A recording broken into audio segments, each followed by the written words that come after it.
This section focuses on the perpetrator of sexual assault. Who commits rape? That is the question this section attempts to answer. As previously mentioned, sexual offenders form a diverse and heterogeneous group, varying in demographics, personality traits, personal histories, motivations, and risk levels for reoffending. The likelihood of an individual committing a sexual offense is often influenced by multiple risk factors experienced during childhood, adolescence, and adulthood. Research indicates that many sexual offenders are not inherently violent or physically cruel. Instead, they may exhibit traits such as shyness, timidity, and social inhibition. Sexual sadism among offenders likely exists on a spectrum, ranging from extreme cases of sadism to minimal or non-existent tendencies. Sexual aggression can generally be classified into two major categories: instrumental and expressive. Instrumental sexual aggression occurs when an offender applies only the necessary level of coercion to achieve compliance from the victim. In contrast, expressive sexual aggression is driven by the offender's intent to inflict both physical and psychological harm on the victim. What type of person commits rape? How does someone develop into a rapist? Why do they commit such acts?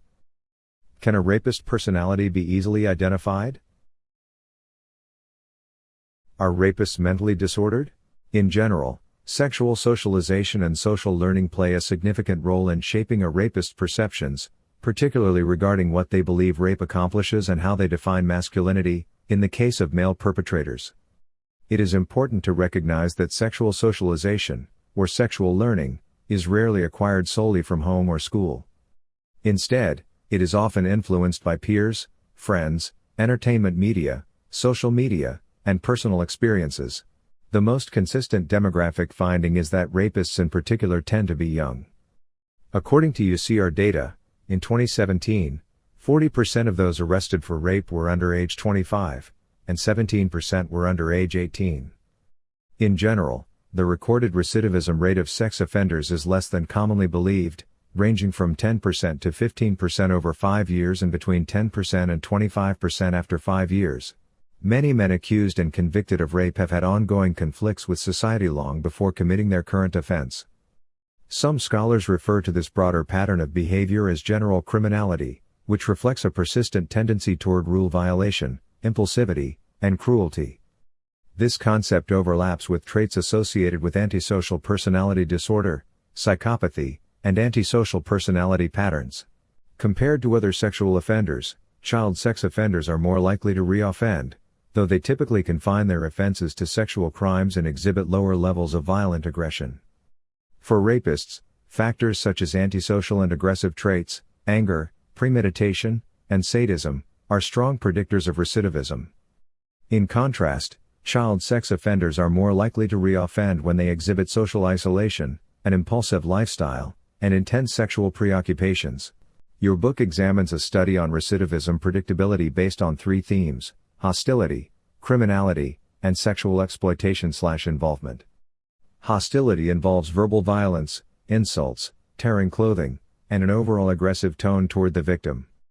Criminality treats the victim as an object to be restrained and controlled rather than demeaned, often involving binding, blindfolding, or gagging.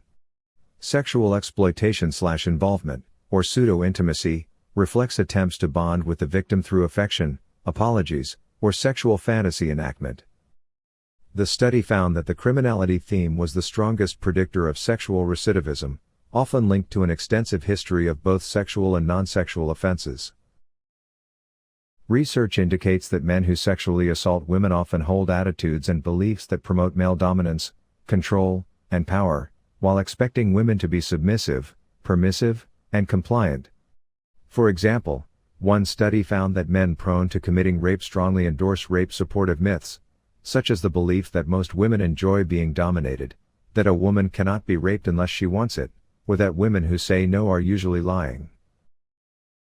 Rape myths are false but widely held beliefs that justify and deny male sexual aggression against women. These myths, along with misogynistic attitudes, hatred of women, play a significant role in sexual assaults. Objectification refers to portrayals that dehumanize women, strip them of agency, or suggest they are intellectually inferior and valued only for their physical appearance. There is a lot of important information in this section. Once again, do not cut corners. Read your book.